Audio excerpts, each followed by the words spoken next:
Vivienne Cole was 36 years old. The Tuesday morning, she sat across from her husband at the breakfast table and told him the most precise lie she had ever told in her life.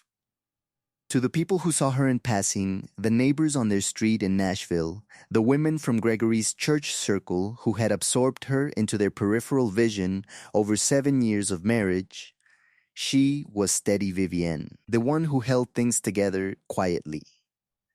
She drove a practical car and kept her hair natural and got to work before anyone else in her department and left after them too, and said very little at dinner parties about what she actually did for a living because in her experience, the conversation went places she didn't find useful. Gregory Cole was not a bad man by the measure of things that could be documented.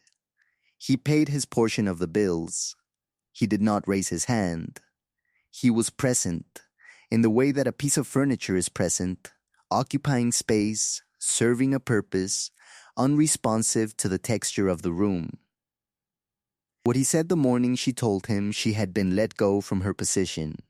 The position he believed was a mid-level human resources role at a logistics company in Brentwood was not what a man says when his wife has lost her income and he intends to stand beside her.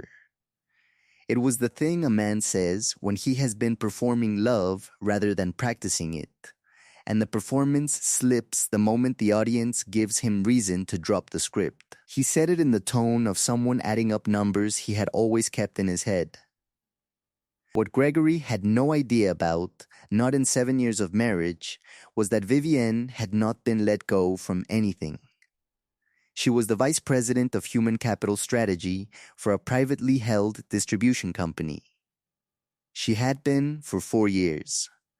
Her salary was $340,000 annually. She had told him nothing of this because she had told him nothing of it to begin with, and by the time she understood what she had married, she had already decided that what he didn't know was the only thing she could protect. The test was not cruelty. The test was information. And what he gave her was all she needed. Before we jump into the story, comment where in the world you are watching from and subscribe because tomorrow's story is one you need to hear. She had been a morning person since childhood, a habit her father had given her without intending to, by example rather than instruction. He rose at 5 every day of the week, including Sundays, and made his coffee and sat at the kitchen table with his notebook. He was an accountant, precise and methodical and quietly formidable, and he worked through whatever was in front of him before the day arrived with its noise. She had absorbed this the way children absorb what is shown to them more than what is said. She made her coffee at 5:15 and sat at the window that looked over the side yard, and she thought, which was not the same as worrying. Her father had taught her that distinction too. Worry moved in circles. Thinking moved toward something. She had grown up in Cincinnati, the middle child of 3, and she had been the one people called steady, which meant she was the one they called when things were unsteady, which had taught her something early about the difference between being relied upon and being seen. She was a corporate attorney by training. She had her JD from a school in Ohio that no one in Gregory's dinner party circle had thought to ask about, and had moved into executive HR strategy 10 years ago. Because she found that the law told her what was possible and the human side told her what was actual. And the space between those two things was where everything that mattered happened. She met Gregory Cole at a charity auction in Nashville in 2016. He was in commercial insurance sales, personable and pressed, the kind of man who introduced himself with his full name and a firm handshake and made you feel attended to in a way that you later understood was professional rather than personal. He had called her 3 days after the auction. He had remembered specifics of what she said. He had made her feel for the better part of 2 years that she had finally met someone who was going to pay the same quality of attention to her that she paid to everything. She had been wrong. But she had been wrong carefully. She had kept her finances separate from the beginning, not from suspicion, but from something her father had said when she told him she was getting married. A woman's money is her own counsel. He had said it mildly, like a reminder rather than a warning. She had heard it as both. The house was hers in origin, she had purchased it the year before the marriage, and it remained in her name. And Gregory had always understood this without it being a point of tension, because he had never quite registered its implications. The small ceramic pot on the kitchen windowsill had been her grandmother's, a squat blue thing with a crack along the base that her grandmother had repaired with gold lacquer, and said was more beautiful for having been broken and healed. Vivienne had carried it from Cincinnati in a shoebox. It was the first thing she unpacked in every home she had ever moved into. The marriage had begun to reveal itself in the way that careful things reveal themselves, incrementally and without drama. A comment here that reduced her professional life to something he could mentally file under peripheral. A moment there when she mentioned something she was proud of, and he moved the conversation elsewhere before she finished the sentence. A dinner party where he introduced her to colleagues as my wife. She's in HR. The way you might say she collects stamps. Something occupying and harmless. She had said nothing and observed everything. She had been observing for 2 years before the Tuesday morning she decided she needed to know what he was actually made of beneath the pressed shirts and the firm handshake. She was a human capital strategist. She spent her professional life designing the frameworks through which organizations understood the actual character of the people inside them. She had decided to apply the same methodology to her marriage. She told him over breakfast. She set down her coffee and she looked at him across the table and she said, as plainly as she could, that she had been called into a meeting the previous afternoon and let go. Budget cuts, she said. Restructuring, she said it with the controlled affect of someone who was managing something difficult, which was not difficult to perform because she was managing something difficult, just not the thing she described. She watched his face. He was quiet for what seemed like a genuine moment of processing. She had expected this. She had waited. Then he said it. He did not ask if she was all right. He did not say, we'll figure it out. He did not reach across the table. What he said, in the tone of a man adding up numbers he had always kept in his head, was that he had always wondered whether her income was sustainable in the long run, and that maybe this was an opportunity to reassess what made sense for their household, and that frankly he had been carrying more of the weight than she probably realized. There were more words after that. She let them arrive and pass over her like weather. She moved with the same deliberate calm that had always defined her. What he did not know was that she was, in that moment, making notes. Not literally. She did not need a notebook for this kind of recording. She had spent her career learning to hold the texture of what people revealed under pressure. Not what they said they would do, not what they believed themselves capable of, but what they actually did when the conditions changed. This was the information that mattered. This was what she had designed the morning to find. She said, "You may be right," and finished her coffee. She called her attorney, a woman named Patrice Hale, who operated out of a quiet office on Charlotte Avenue, and who had structured Vivienne's personal financial arrangements since before the marriage, from the driveway before she drove to the Brentwood office. She described the conversation with the precision of someone filing a report.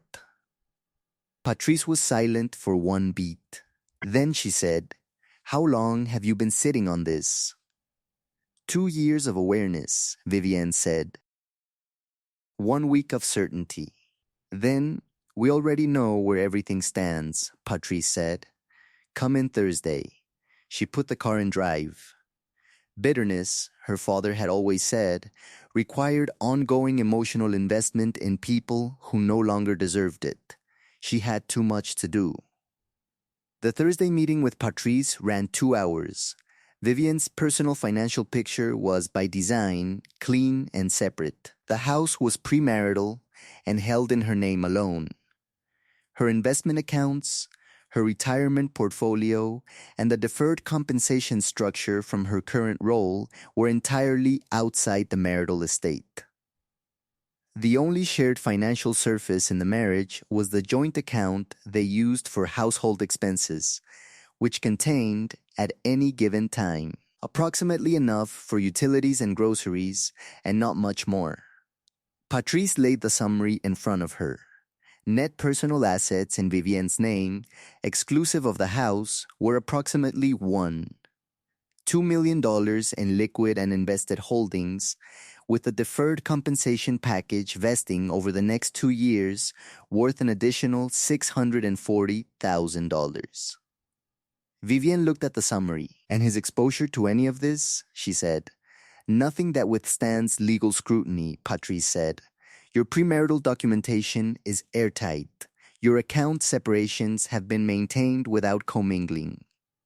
He contributed to household expenses. That's the extent of it." "Then let's be precise about next steps," Vivian said. They were. She called her father that evening. He was 71 and had been retired for 3 years and was in the habit of picking up on the first ring when she called, which she had noticed and never commented on because some things you receive without making them smaller by naming them. She told them the shape of things, not the details. She was her father's daughter.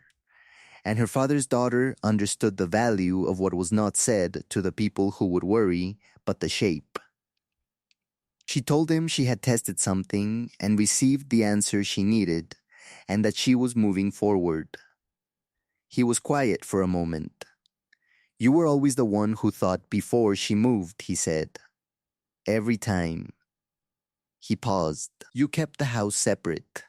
"Yes, good girl," he said, which was what he had said when she passed the bar, and when she bought the house and at her wedding, and which meant different things in each of those moments, and in this one meant, "I see you, and you are not alone, and you were right to be careful." She had built a raised garden bed in the backyard the previous spring, the one Gregory had observed and not participated in, working 2 weekends with lumber she had cut herself and a level she had borrowed from the neighbor and soil she had ordered in bags and carried around the house because the gate was too narrow for a wheelbarrow. It held tomatoes and peppers and a volunteer rosemary that had seeded itself from nothing. She went and stood in it that evening after the call with her father and let the quiet of it settle around her. She was not grieving. She was clearing. What Patrice had filed on a Monday morning 4 weeks later was precise and complete. Gregory received his copy by certified mail and called her within the hour. She did not answer. She had said what she needed to say at the breakfast table when she said, "We'll need to discuss the next steps in a process I've already begun, and everything after that belonged to the attorneys." He had contested one item. Patrice had responded to it in a filing of 4 pages that referenced 6 documents.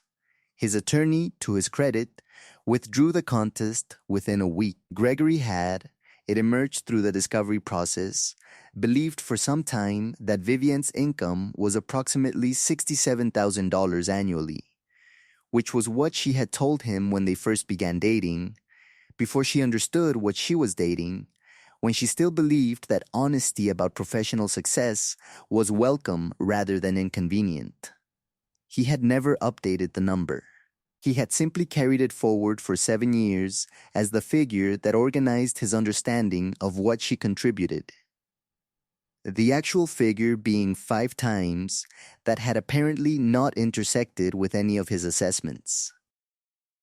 Vivian's colleagues at the Brentwood office, the ones who knew her actual title and her actual portfolio and the actual scope of what she managed, learned about the divorce through the ordinary passage of office awareness and said nothing to her directly, which was the courtesy of people who understood her preference for the professional surface. Her assistant, a sharp young woman named Desha, who had been with her for 2 years and who noticed everything, had once said that Vivienne was the only executive she had ever worked for who moved like she already knew how the meeting was going to end. Vivienne had thanked her without explaining that this was the result of 36 years of deliberate thinking. The final paperwork was signed on a Wednesday morning in late spring. Vivienne had driven herself to Patrice's office and signed where indicated and driven back to her own house and parked in her own driveway and sat for a moment before going inside. She was free. She was exactly as solvent as she had always been. She was unbothered. 10 months after the signing, she was at the kitchen window at 5:15 with her coffee and the blue ceramic pot on the sill catching the early light through its gold lacquered crack. And she was thinking, which was not the same as worrying, and what she was thinking about was the expansion proposal her team had brought to her the previous week, and what it would mean for the organizational structure if it moved forward, which she believed it would. There was a man named Winston who had been in her life since the autumn, a forensic accountant she had met through a professional network event, quiet and exact in his thinking and genuinely curious about hers, which was rarer than it should have been. He had asked on their third conversation what she found most satisfying about her work, and she had told him, and he had listened to the whole answer, and then he had said, "That's a different kind of intelligence than most people know to look for," which was not a compliment she was accustomed to receiving and which she had thought about more than once since. Gregory, she understood through the reliable channel of mutual acquaintances, had moved to a smaller apartment in Brentwood and was still in insurance sales and had been seeing someone. She received this information with the same neutrality she brought to weather reports for cities she wasn't visiting. She had not constructed her future around his ruin, she had constructed it around her own foundation, which had been solid, by design, since before he arrived in it. Her father called on Sundays. They talked about the garden and the work, and sometimes about Winston, whom her father had not yet met, but about whom he said, the first time she mentioned him, he listens to the whole answer. That's worth something. Which was all she needed to hear. She pressed her seeds into the soil in April, the way she did every year. In the raised bed she had built with her own lumber and her borrowed level, and the rosemary that had seeded itself from nothing was already coming back for its third spring, unbothered and fragrant and exactly where she had left it. She had built everything worth keeping. And she had always known the difference between a man who listened and a man who waited for his turn. I hope you enjoyed that one. Be sure to like the video and subscribe so you don't miss the next story. I've picked out 2 more for you that I think you'll really like.